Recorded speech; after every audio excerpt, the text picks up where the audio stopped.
This is my video on Lab 2 discussing lines of charges. The purpose of this lab is to calculate the charge of a piece of tape if we were to treat it as a line of point charges, and compare the answer to if we were to treat the tape as a single point charge. We found that if we were to treat the tape as a single point charge, the charge would be 1.99 times 10 to the negative 8 coulombs. However, if we were to treat it as a line of charges, the charge of the piece of tape would be 3.6 times 10 to the negative 8 coulombs. Here are some key concepts and equations that we need to understand before we start this lab. The first concept that we need to understand is Coulomb's law, which describes the force of attraction or repulsion between two unlike or like charges. The equation for Coulomb's law is K times the charges of the two objects divided by r squared. The other concept that we need to understand is Newton's second law, which states that force equals to mass times acceleration. And here are the initial conditions from Lab 1.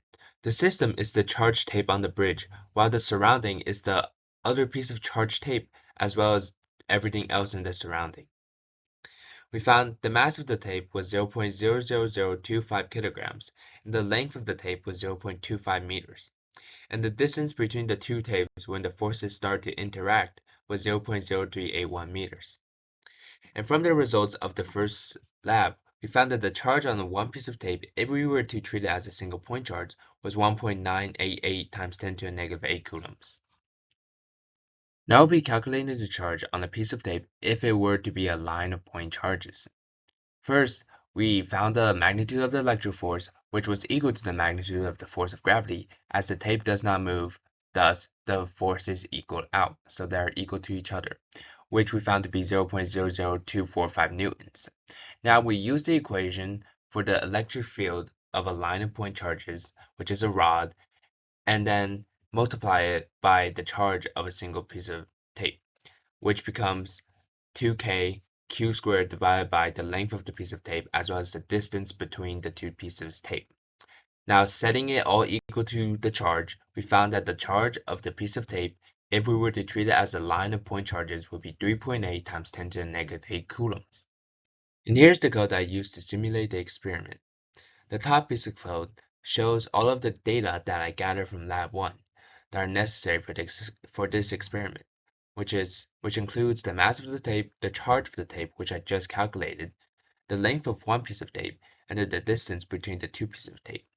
Then there is the function used to calculate the electric field for a single point charge. And the bottom piece of code creates a line of charges, which will simulate a piece of tape if it were to be a line of point charges.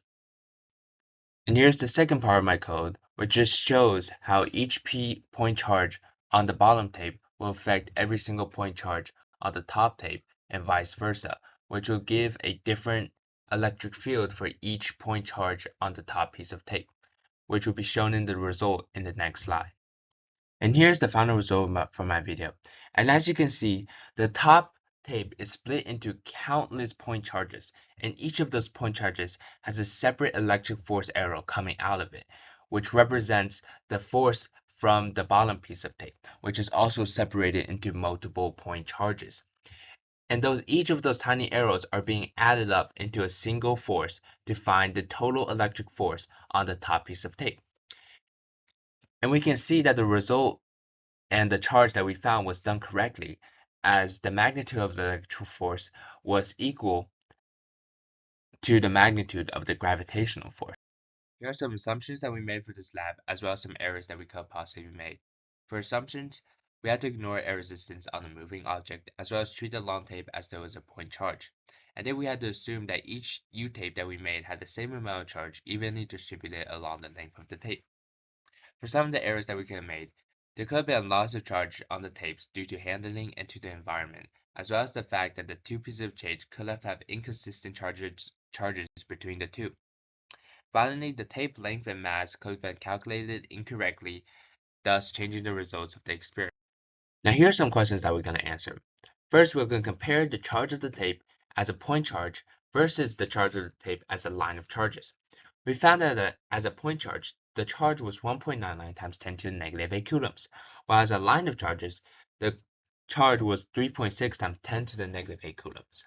Now, why do these estimates differ? These estimates differ due to the fact that treating the tape as a single point charge is less precise than treating the tape as multiple point charges, because we are not considering the length of the tape and the position of each individual charge in the point charge model. Thus, the line of charge model is more precise.